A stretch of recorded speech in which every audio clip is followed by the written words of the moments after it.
बिस्मिल्लाहिर्रहमानिर्रहीम। अस्सलाम वालेकुम दोस्तों, कैसे हैं? खैरियत से हैं? अल्लाह ताला आपको अपनी हिफ्ज़-ओ-मान में रखे। अल्लाह ताला आप पर अपना करम फजल फरमाए। खुश रहें, आबाद रहें। अपने दोस्त अपने भाई को दुआ में याद रखें। दोस्तों वेलकम करता हूं मेरे चैनल बेडजोन पर। दोस्तों आज की वीडियो मेरे भाई का एक सवाल है, तो वीडियो शुरू से लेकर आखिर तक देखिएगा। जो दोस्त मेरे नए हैं मेरे चैनल पर, उन तमाम दोस्तों से मेरी गुजारिश है कि चैनल को ज़रूर सब्सक्राइब करें, साथ बेल आइकन को भी दबा दें, ताकि जो भी मैं तीतर के हवाले से वीडियो अपलोड करता हूं उसका नोटिफिकेशन आप दोस्तों तक पहुंच जाए। और वीडियो देखकर ज़्यादा से ज़्यादा शेयर किया करें। आपके शेयर करने से किसी दूसरे भाई का फ़ायदा हो जाएगा। अल्लाह ताला आपको खुश रखे। तो आएँ दोस्तों वीडियो को शुरू करते हैं।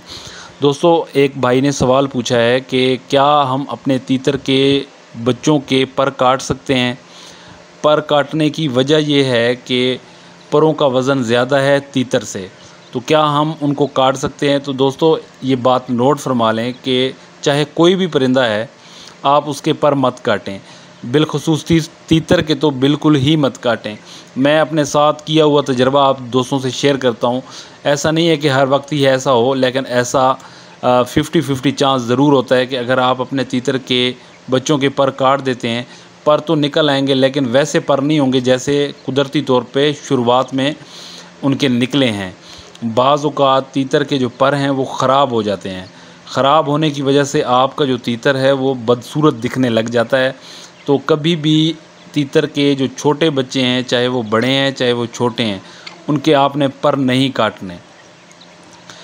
बाज़ औक़ात पर इनके नीचे लटक जाते हैं। उसकी वजह ये होती है, या तो आपका तीतर को ठंड लगी हुई होती है, या तो वो बीमार होता है जिस वजह से वो पर नीचे छोड़ देता है। अदरवाइज़ वो पर कभी भी नीचे नहीं छोड़ते, पर उठा के रखते हैं।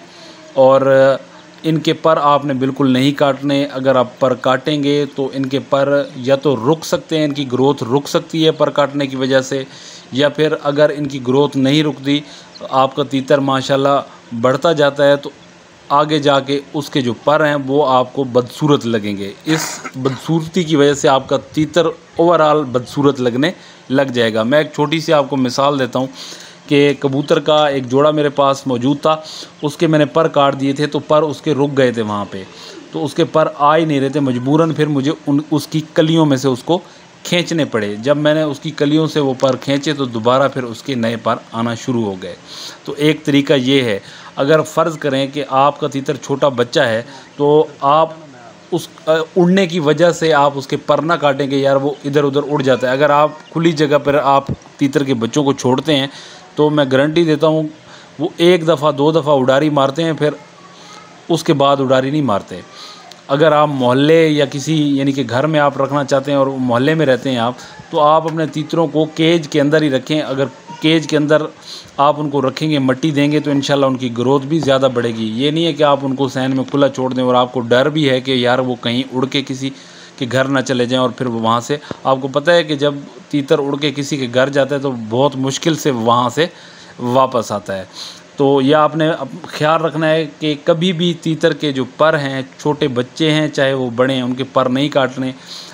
जब वो दोबारा पर उनके आएंगे तो वो बदसूरत होंगे, आपका तीतर भी बदसूरत लगेगा। उम्मीद करता हूँ आपको मेरी बात समझ आ गई होगी। अल्लाह ताला आपको खुश रखे, आबाद रखे।